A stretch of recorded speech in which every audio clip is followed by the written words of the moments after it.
Hello friends, welcome to my YouTube channel. আজ বানালাম সুজির ধোসা আর চাটনি। ভিডিওটা প্রথম থেকে দেখে নাও কিভাবে বানালাম।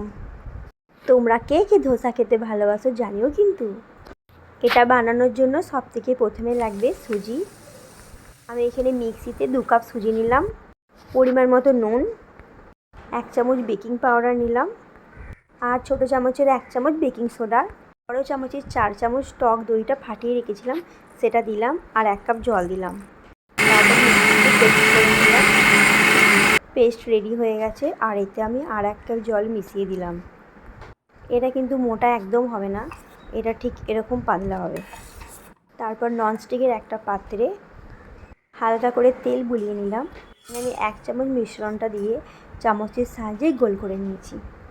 এবার এটা আমি উল্টে নেব। মিডিয়াম ফ্লেমে করতে হবে। আমার কিন্তু একটা ধোসা রেডি হয়ে গেছে। এবার পরপর আমি অনেকগুলো ধোসা বানিয়ে নিয়েছি। এই ধোসাটা কিন্তু খুব নরম হবে। তা খাওয়ার জন্য আমি একটা চাটনি বানিয়ে নিলাম। সাদা তেল গরম হবার পর ছোলার ডাল আর বিউলির ডাল দিয়ে হালকা করে ভেজে নেব। ভাজা হয়ে গেলে এর সাথে কিছু লাল বাদাম দিয়ে দেব।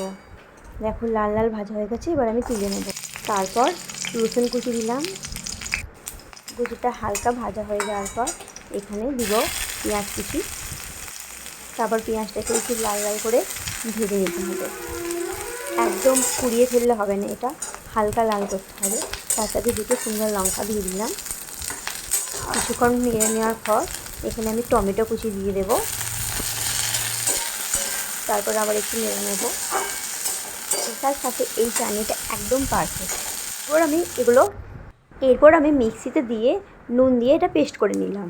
কড়াইতে অল্প তেল, সর্ষে আর শুকনো লঙ্কা দিয়ে ভেজে নিলাম। চাটনির উপরে ঢেলে দিলাম।